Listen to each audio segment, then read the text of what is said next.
Virtualmente todos na Terra, independente de sua religião ou nacionalidade, reconhecem que existe alguma espécie de batalha ocorrendo no mundo entre as forças do bem e do mal.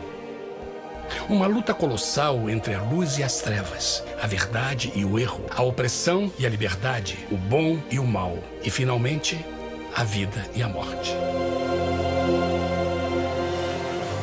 Qual é a história por trás deste evidente paradoxo? Muitas religiões, assim como a Bíblia, ensinam que além deste véu tridimensional do mundo físico que vemos, existe outro mundo espiritual que não podemos ver. Nesta realidade invisível ao nosso redor, se desencadeia uma batalha titânica entre o herói supremo e justo contra o vilão mais cruel e maligno. A grande pergunta é: quem são esses personagens e como e onde começou esta crise cósmica? Este é o maior mistério de todas as épocas e a história mais fascinante e verdadeira que jamais tem sido contada. Esta crise envolve cada pessoa sobre a Terra. Sim, cada pessoa.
A história humana está repleta de cenas de guerras. E todas as pessoas já experimentaram conflitos. Mas para entender a origem do mal, devemos viajar ao passado para a Primeira Guerra do Universo. Porque esta guerra não aconteceu na Terra. Antes que o nosso mundo existisse, houve uma guerra no céu. Mesmo as palavras guerra no céu soam como uma contradição. É quase inimaginável para nós que pudesse haver batalhas e conflitos entre as criações de Deus no paraíso. O que pode ter causado este conflito celestial?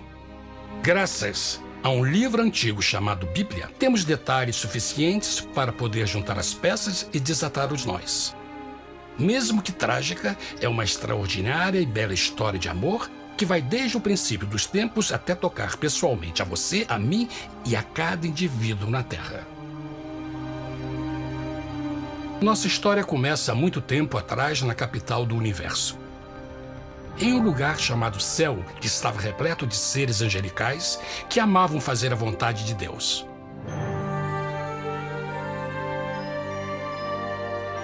Sob o justo e amoroso governo do Criador, todo o céu desfrutava uma existência de felicidade e perfeita paz. O príncipe supremo do paraíso e comandante dos anjos era o poderoso e amoroso Filho de Deus, mais conhecido com o nome que adotou quando veio à Terra, Jesus. Ele tinha o mesmo propósito e pensamento com Deus, o Pai. O céu, sob o comando compassivo do Pai, Filho e Espírito Santo, provou ser um maravilhoso lugar de paz e alegria. Para realizar as ordens de Deus, a Trindade estava rodeada de um oceano virtual de inumeráveis espíritos ministradores chamados serafins e querubins, mais conhecidos como anjos.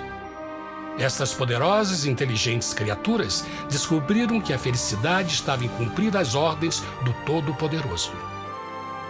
Mas Deus criou um extraordinário anjo para atuar como líder de toda a multidão celestial. A Bíblia nos diz que seu nome era Lúcifer, que significa portador da luz. Este querubim foi o maior ser criado por Deus e assumia a posição mais próxima do trono de Deus, estando diretamente sob a autoridade de Jesus. A tarefa de Lúcifer era difundir a luz e o conhecimento da vontade de Deus a todos os outros anjos. Lúcifer foi o mais esplêndido ser criado por Deus. Era extremamente bonito e dotado de enormes poderes de liderança e organização. Entre os anjos, ele foi muito admirado, respeitado e amado como amigo. Mesmo assim, Deus previu o mal que Lúcifer estava a ponto de introduzir no reino da luz. Cheio de sabedoria e formosura, de todas as pedras preciosas te cobrias. Tu eras o querubim, ungido para cobrir, e te estabeleci. No monte santo de Deus estavas. No meio das pedras afogueadas andavas. Perfeito eras nos teus caminhos, desde o dia em que foste criado, até que se achou iniquidade em ti. Quando Lúcifer percebeu a sua beleza e poder, seu coração pouco a pouco começou a mudar. Permitiu que seu enfoque se afastasse de Deus e direcionou seu amor para si mesmo. Talvez nunca saberemos completamente como e por que estas sementes de rebelião germinaram em seu coração. Mas o profeta Isaías nos dá uma visão do pensamento de Lúcifer.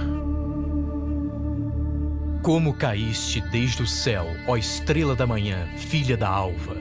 Como foste cortado por terra, tu que debilitavas as nações! E tu dizias no teu coração: eu subirei ao céu, acima das estrelas de Deus exaltarei o meu trono. Subirei sobre as alturas das nuvens e serei semelhante ao Altíssimo. Lúcifer, aos poucos, começou a cobiçar o poder de Deus, mas não sua personalidade. Ao pensar em suas próprias habilidades e belezas extraordinárias, os perversos tentáculos do orgulho e vaidade congelaram sua mente. Este ressentimento e inveja fizeram com que ele violasse a lei sagrada de Deus e se rebelasse contra seu governo. Precisamos fazer uma pausa e esclarecer algo. Desde o princípio, Deus ordenou que as leis da física governassem o mundo material em que vivemos. Sem essas leis naturais, o universo seria um caos. Do mesmo modo, as leis morais de Deus sempre têm dado segurança e estabilidade ao cosmos. Alguns pensam que os 10 mandamentos não existiram, até que o Senhor os entregou a Moisés no Monte Sinai. Mas as Escrituras nos ensinam que os princípios das leis de Deus sempre existiram por toda a eternidade, pois são a base fundamental de seu reino de amor. Seguros todos os seus mandamentos, permanecem firmes para todo sempre e são feitos em verdade e retidão. Os 10 mandamentos são um resumo das características de um Deus de amor. Os primeiros 4 mandamentos descrevem quem é Deus, seu poder, seu território e autoridade. Os últimos 6 descrevem como é Deus, sua honestidade, sua pureza, sua fé. Todas estas coisas sempre foram verdade e sempre serão verdade. Agora, pela primeira vez na história da eternidade, Lúcifer começou a violar estes princípios perfeitos. Lúcifer sabia que se fosse compartilhar o poder e status de Deus, necessitaria de apoio. E deu início ao trabalho. Começou sorrateiramente a circular entre os outros anjos, plantando sementes de dúvida e descontentamento a respeito da liderança de Deus, ao mesmo tempo em que, sutilmente, revelava suas próprias virtudes. Ele insinuou que Deus abusava de seu poder divino e suas leis restringiam a verdadeira liberdade e felicidade de suas criaturas. Com seu raciocínio audaz e poder de influência, Lúcifer pôde persuadir a um grande número de anjos a se unirem para seu motim. Talvez se perguntem, como tantos anjos inteligentes puderam seguir esse desertor? Bom, lembrem que até esse ponto nenhum anjo tinha escutado uma mentira. E nesse primeiro estágio da rebelião, os anjos não perceberam a obsessão de Lúcifer em assumir a posição de Deus. Não sabiam que finalmente ele planejaria a tortura e o assassinato do Filho de Deus na cruz com a intenção de ocupar o seu trono. Estranhamente, Lúcifer pensou que poderia ocultar seus verdadeiros propósitos de Deus. Ai dos que querem esconder profundamente o seu propósito do Senhor e fazem as suas obras às escuras e dizem: quem nos vê e quem nos conhece? Não pense nem por um momento que a rebelião de Lúcifer surpreendeu Deus e o pegou desprevenido. O Senhor sabe de todas as coisas e os pensamentos de suas criaturas. Ele entendia exatamente o que estava se passando pela mente de Lúcifer. E piedosamente Deus advertiu o desgarrado anjo do perigo. Mas no final, o orgulho e a vaidade não permitiram que Lúcifer se arrependesse. Então, iniciou a rebelião total contra Deus em vez da humilde obediência. Alguns podem perguntar: isso significa que Deus criou um anjo defeituoso? Não, mas ele criou Lúcifer com livre-arbítrio.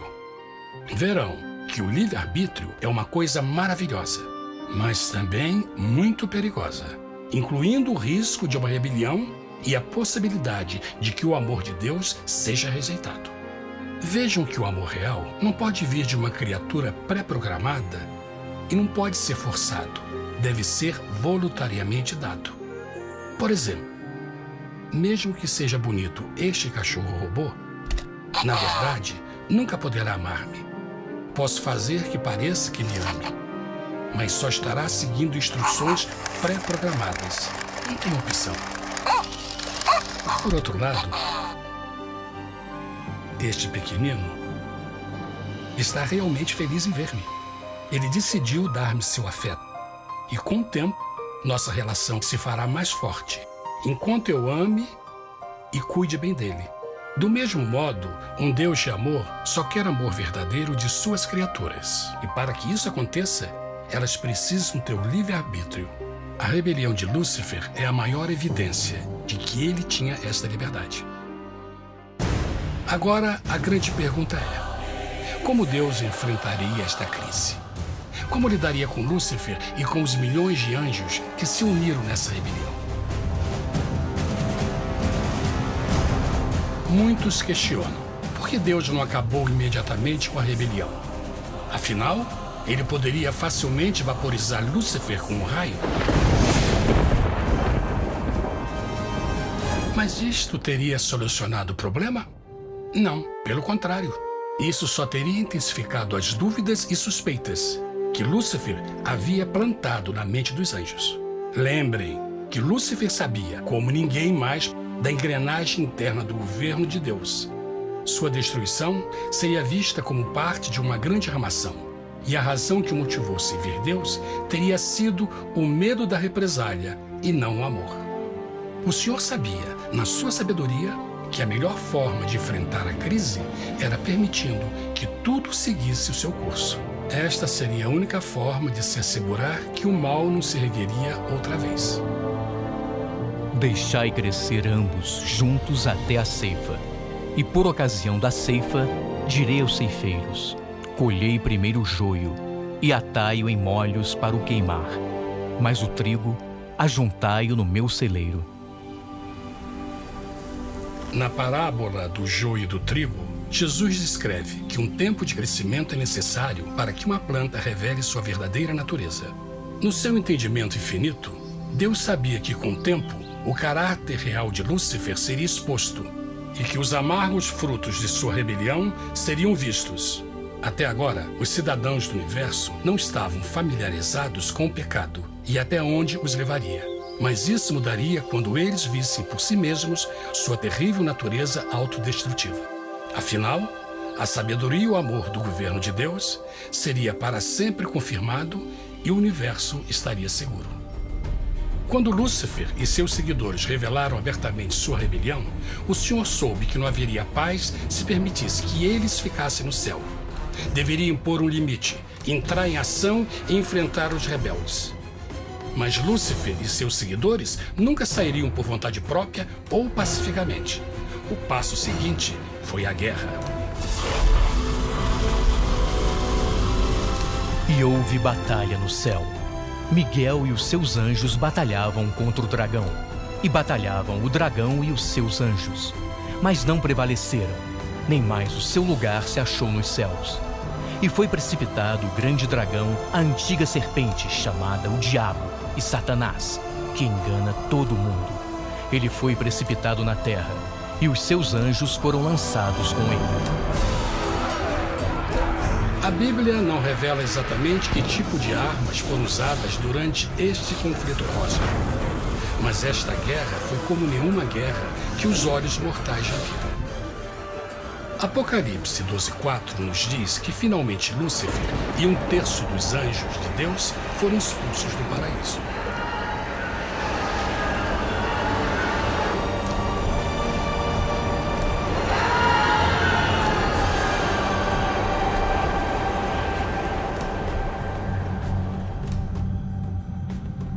Mas e agora? Lúcifer tinha milhões de anjos ao seu lado, mas precisava de um pedaço de chão para continuar sua rebelião. Rápido, muito rápido, o universo começou a entender o quão doloroso e caro o pecado poderia chegar a ser. Mas a guerra não tinha terminado. Apenas começava.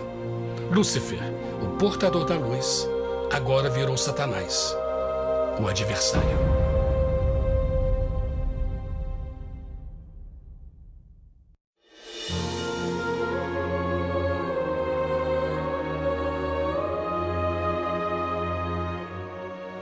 Depois da guerra no céu, Satanás e seus anjos caídos foram expulsos da corte de glória.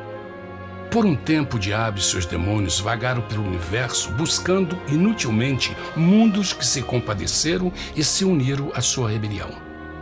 Enquanto isto, o coração de Deus sentia intensamente o vazio que deixou a perda de Lúcifer e seus anjos.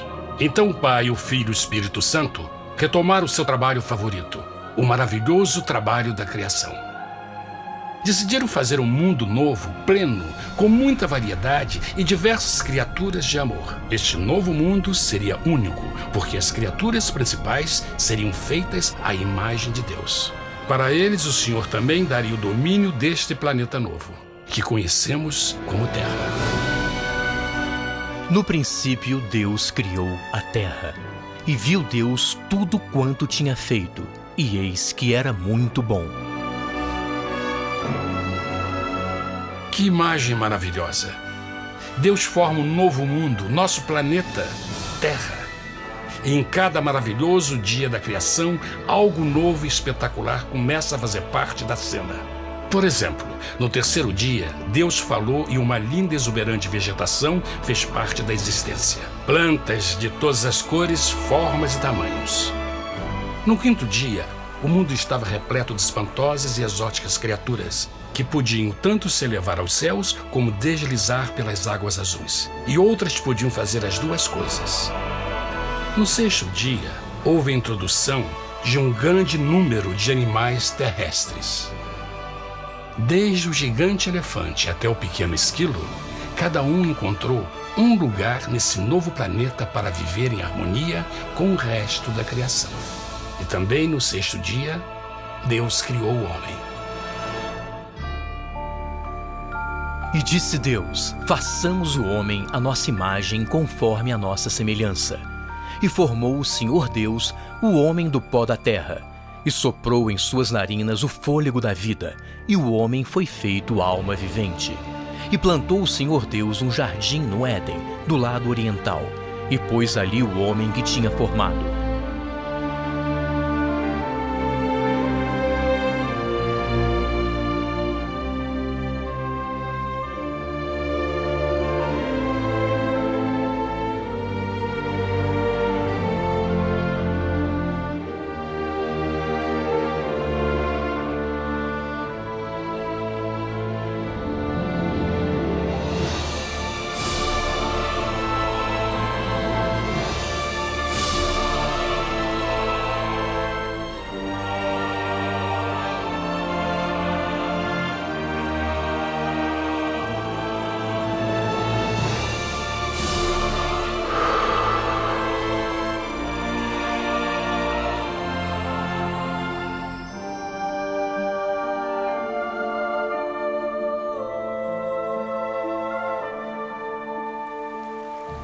Mas que grande honra ser criado à semelhança de Deus, ser um indivíduo com liberdade de pensamento.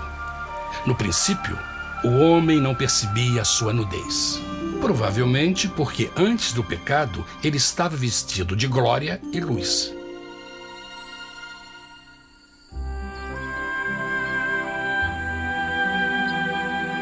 Deus também criou a companheira perfeita para Adão, sua bela esposa Eva.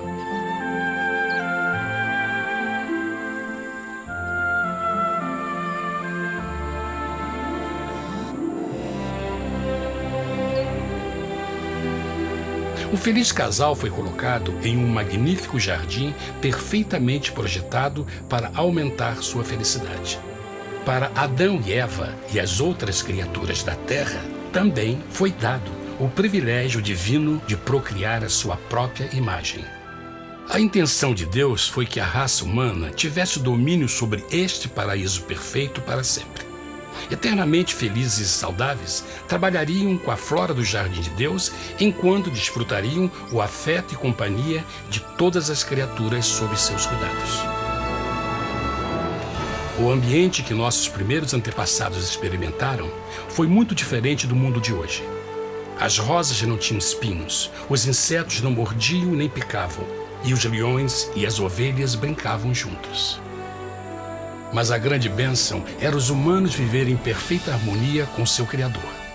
A cada 7 dias, Adão e Eva descansavam de seu prazeroso trabalho e gozavam de uma comunhão visita de seu Criador. Era um mundo esplêndido e maravilhoso. E esse estado de felicidade teria continuado eternamente se nossos primeiros parentes tivessem mostrado fidelidade como a simples prova. Mas da árvore do conhecimento do bem e do mal, dela não comerás, porque no dia em que dela comeres, certamente morrerás. Visto que o adversário havia contaminado o universo com sua rebelião, o Senhor viu a necessidade de uma simples prova de amor e lealdade. Lembrem que os anjos bons acabaram de ver 1/3 de seus amigos serem expulsos do céu durante a guerra. Como estariam seguros de que esses novos humanos não se uniriam a Lúcifer e causariam problemas? Então o Senhor plantou uma árvore no jardim, uma árvore cujo fruto não deveria ser comido sob pena de morte. Ao passar por esta simples prova de obediência, Adão e Eva mostrariam a lealdade para com Deus e a fé em sua palavra. Ainda mais, era uma prova de amor. Por isso, Jesus disse em João 14, "Se me amais, guardais meus mandamentos." Mas alguém mais soube desta prova de fé e estava determinado a usá-la em seu favor. Satanás estava com inveja dos humanos que desfrutavam da bendita vida que ele perdeu. Sua feliz existência estava em total contraste com a sua, que agora estava cheia de culpa, pecado e miséria. Com ressentimento e raiva, não estava disposto a deixar o casal em paz, pois o pecado sempre buscará arrastar a outros consigo.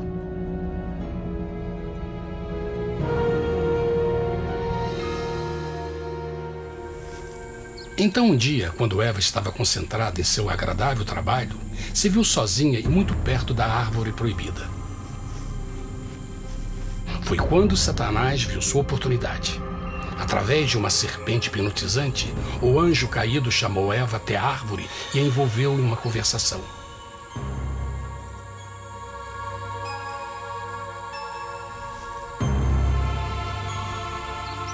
Suas palavras encantadoras foram cuidadosamente calculadas para gerar desconfiança a Deus.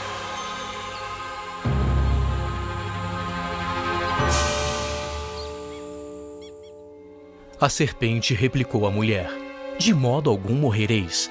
Deus sabe que no dia em que dele comerdes, vossos olhos se abrirão e sereis como Deus, conhecedores do bem e do mal." A mulher notou que a árvore era boa para comer, pois era atraente aos olhos e desejável para alcançar sabedoria. Colheu o seu fruto e comeu. Deu também ao seu marido, que comeu assim como ela. Tragicamente, quando Eva escutou a suave e sedutora voz do tentador, começou a ter certas dúvidas da palavra de Deus. A serpente enganou-o com a promessa de grande poder e sabedoria. Isso chamou sua atenção. Além disso, Aparentemente, o fruto deu à serpente a habilidade de falar. Que outros poderes poderia dar a ela?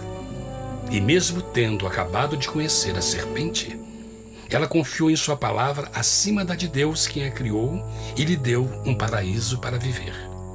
Então, Eva comeu o fruto proibido e convenceu seu esposo a fazer o mesmo. Adão poderia ter escolhido ser fiel a Deus, mas colocou seu amor pela esposa acima do seu amor por Deus. Quando os nossos primeiros parentes mostraram lealdade ao inimigo, o domínio da terra foi tomado por Satanás. Não sabeis que, vos oferecendo a alguém para lhe obedecer, vos tornais escravos daquele a quem obedeceis? Ninguém pode servir a dois senhores. Este mundo agora seria o último campo de batalha entre o bem e o mal, e o coração de cada homem e mulher seria o prêmio. Adão e Eva não se deram conta desse tempo, mas seu momento de desconfiança e desafio abriria as comportas do sofrimento de milhões de pessoas durante milhares de anos.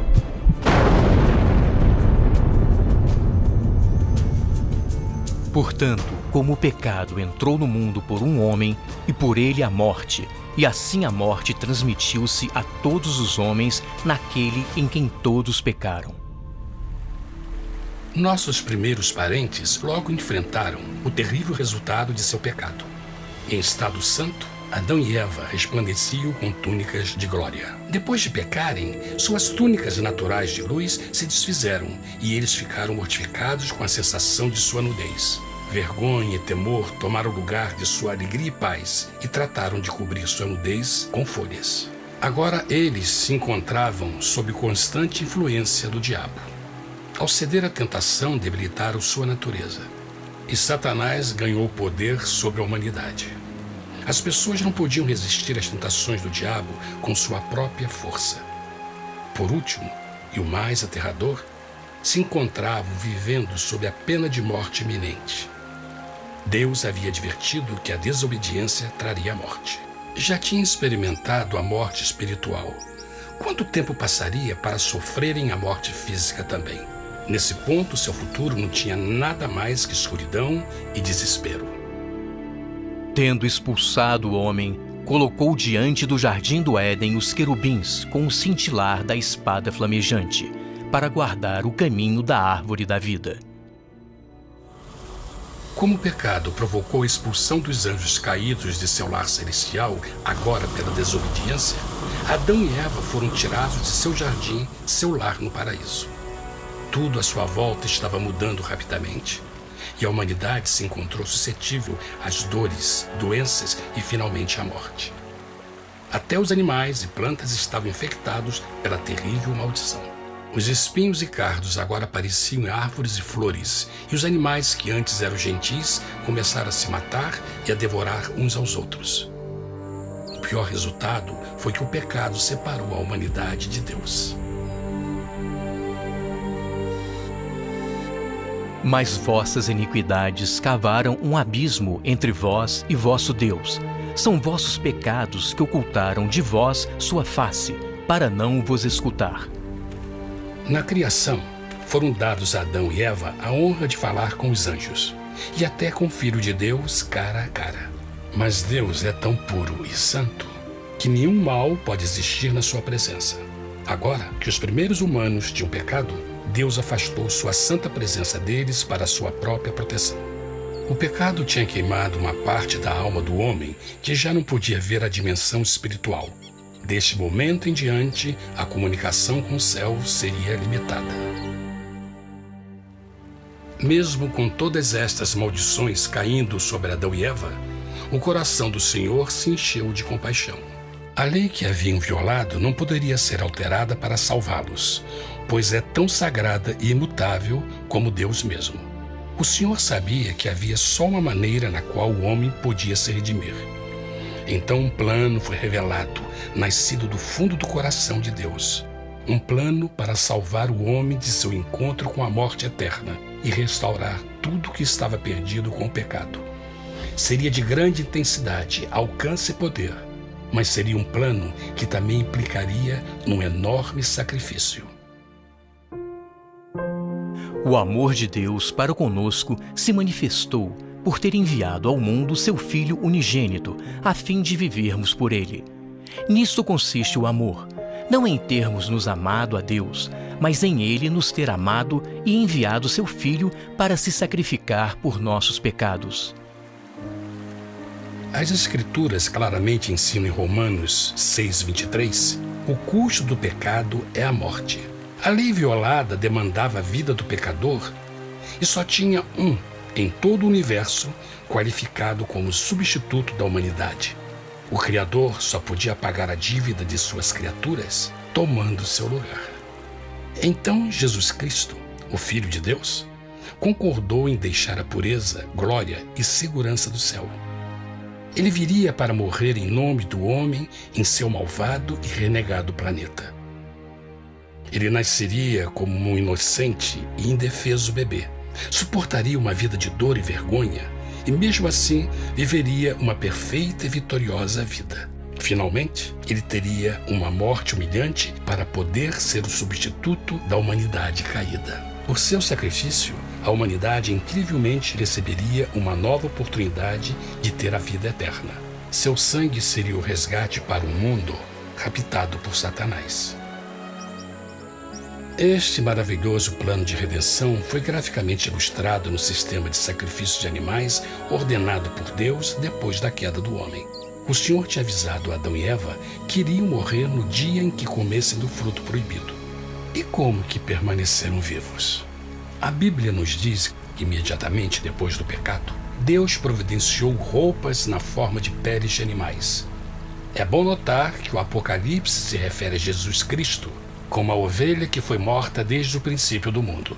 Isto indica que uma ovelha foi sacrificada no mesmo dia para prevenir suas mortes imediatas. Pela fé, neste sacrifício, suas mortes foram simbolicamente transferidas deles para a criatura inocente. A ovelha certamente era a representação de Jesus. Assim, um raio de esperança foi dado em uma situação de escuridão e desespero. Através do arrependimento e a fé no sangue do Messias, qualquer humano poderia uma vez mais ser filho de Deus.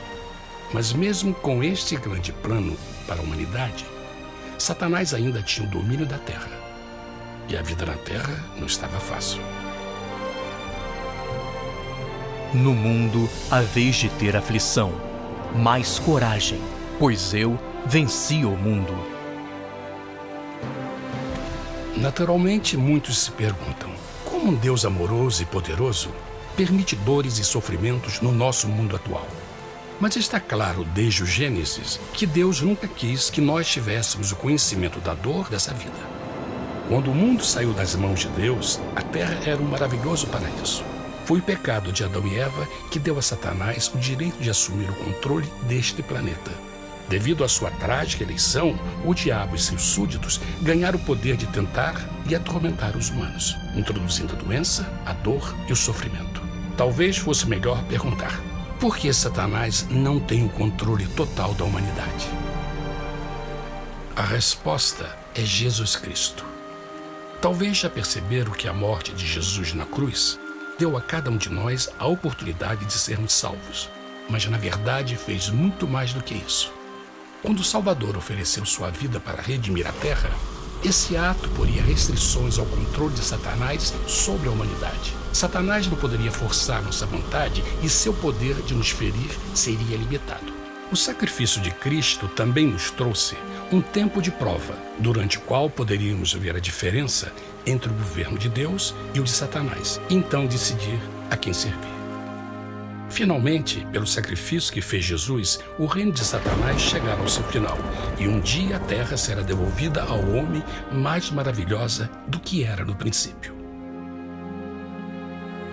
Mesmo Adão e Eva tendo começado suas vidas como exilados do paraíso, ainda tinham esperança.